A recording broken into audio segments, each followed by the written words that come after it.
Yes, good evening students, let's continue with our chapter. अब हमने पढ़ा था कि भाई कहानी का अंत हो चुका था, उसकी मम्मी ने उसकी स्मेल जो थी वो चेंज करवा दी थी, और वो मतलब क्या है कि अपने जो भी उसके बच्चे की जो स्मेल थी उसके साथ वो खुश थे। अब आगे क्या कहते हैं, बट डैडी, लेकिन जो को प्रॉब्लम है। देखो, स्कंक ने कोई क्वेश्चन रेज नहीं किया, लेकिन जो है वो क्वेश्चन रेज करती है, क्योंकि she didn't like the end, उसे ये एंड पसंद नहीं आया कि एक छोटे बच्चे की मतलब क्या है कि इच्छा को कैसे मार के उसके साथ क्या किया जा रहा है। कहता बट डैडी, फिर कहते कि वट क्या, then did the other little animals run away, कहते कि फिर वो जो छोटे छोटे जानवर उसके साथ जिन्होंने खेलना शुरू किया था वो फिर भाग जाएंगे। नो, पापा ने क्या कहा, नहीं, because eventually they got used to the way he was and did not mind it all.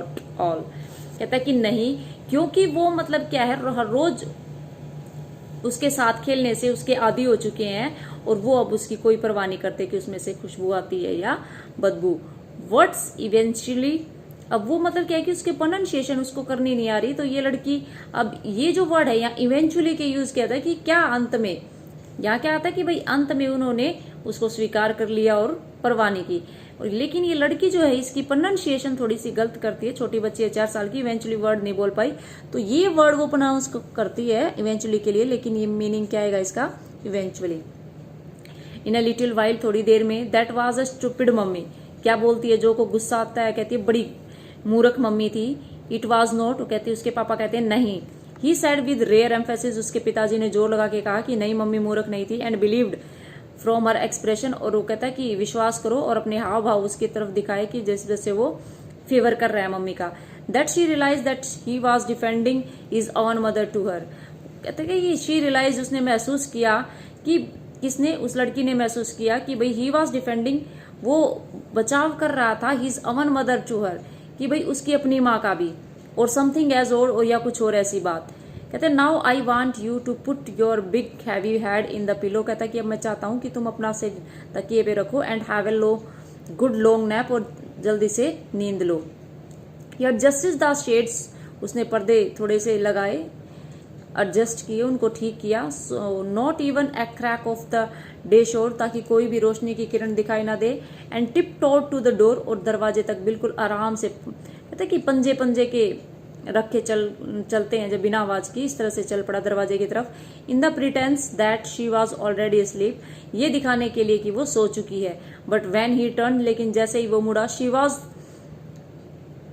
Crouching on top of the cover, वो मतलब क्या है, जोर जोर से सिकुड़ कर, मतलब क्या है कि वो सिकुड़ कर बैठ गई कवर्स के ऊपर। एंड स्टेयरिंग एट हिम, और अपने पापा की तरफ घूरने लगी। ही गेट अंडर द कवर्स, जल्दी से सो जाओ उड़ के। एंड फॉल फास्ट अस्लीप, जल्दी से सो जाओ, बॉबी इज अस्लीप, बॉबी भी सो गया है। सी स्टूड अप, लेकिन वो खड़ी हो गई। एंड बाउंस्ड, और उछलने लगी, जिंजरली, सावधानी से, मतलब कहीं गिर ना जाऊं, मतलब सावधानी से उछलने लगी, ऑन द स्प्रिंग्स, गद्दे पे। और डैडी कह के बोलती हो कि डैडी, डैडी कहते हैं व्हाट क्या, कहते tomorrow I want you to tell me the story, कहते कि कल मुझे कहानी सुनाना। That wizard took that magic wand and hit that mummy, और उस कहानी में कहते कि क्या, उसमें क्या सुनाना, कि दोबारा सुनाना मुझे कहानी, और उसमें क्या बताना है कि wizard took that magic wand, भाई जादूगर ने वो जादू की छड़ी ली, एंड हिट दैट मम्मी, और मम्मी को मारा। हर प्लम्प आर्म्स शोव्ड फोर्सफुली, और अपनी भारी जो उसकी मतलब थोड़ी सी मोटी जो हाथ थे उसके, उनको जोर से अपने सिर पे रख लिया। राइट ओवर द हेड, बिल्कुल सिर के ऊपर। No, that's not the story, वो कोई कहानी नहीं है। The point is that the little skunk loved his mummy more than he loved all other little animals. वो क्या कहता है कि बात तो ये है कि लिटिल जो स्कंक था वो अपनी मम्मी से ज्यादा प्यार करता था बजाय औरों के। And she knew what was right, और उसकी मम्मी को पता था कि उसके लिए ठीक क्या था। नो, टुमारो यू से ही हिट दैट मम्मी, कहता कि कल आप बताएंगे कि मम्मी ने मारा। डू इट, ऐसा ही करेंगे आप। शी किक्ड, वो लात मारने लगी, लेग्स अप, ऊपर करने लगी टांगों को। एंड सेट डाउन, और बैठ गई ऑन द बेड, बेड पे, विद अ ग्रेट हीव, काफी उछल के। एंड कंप्लेंट ऑफ स्प्रिंग्स, और बार बार उछलने की शिकायतें करने लगी। And she had done hurt hundreds of times before, और जो 100 बार पहले ये ऐसी जिद कर भी चुकी थी। Except that this time she did not laugh, वो कहते कि बस अब वो हंसी नहीं थी। सेड डैडी, वो कहती है अपने पापा से हाँ कहलवाना चाहती है कि पापा प्लीज बोलो कि कल फिर सुनाऊंगा दोबारा से इस कहानी को। वेल वेल सी, वो कहते हैं ठीक है देखेंगे, now at least have a rest, कम से कम आराम करो, स्टे ऑन द बेड, बिस्तर पे रहो, you are a good girl, तुम एक अच्छी लड़की हो। मतलब क्या है कि उसके पापा उसको समझा के चले जाते हैं। अब आगे देखिए last paragraph of the chapter. He close the door and went down stair, उसने दरवाजा बंद किया उसके बेडरूम का और नीचे चला गया, नीचे जो ड्राइंग रूम में उसकी वाइफ पेंट कर रही थी। Claire had spread the newspaper, Claire ने, उसकी वाइफ ने हर जगह अखबार बिछा रखे थे, फैला रखे थे। And open the paint can, और उसने पेंट की एक जो डिब्बा है वो खोला। And wearing an old shirt, एक पुरानी कमीज पहनी। Of is on top of her maternity smoke, अपने जो, ताकि उसके जो प्रेग्नेंट थी उसका जो पेट था थोड़ा सा बड़ा, उसके ऊपर वो फिट उसके।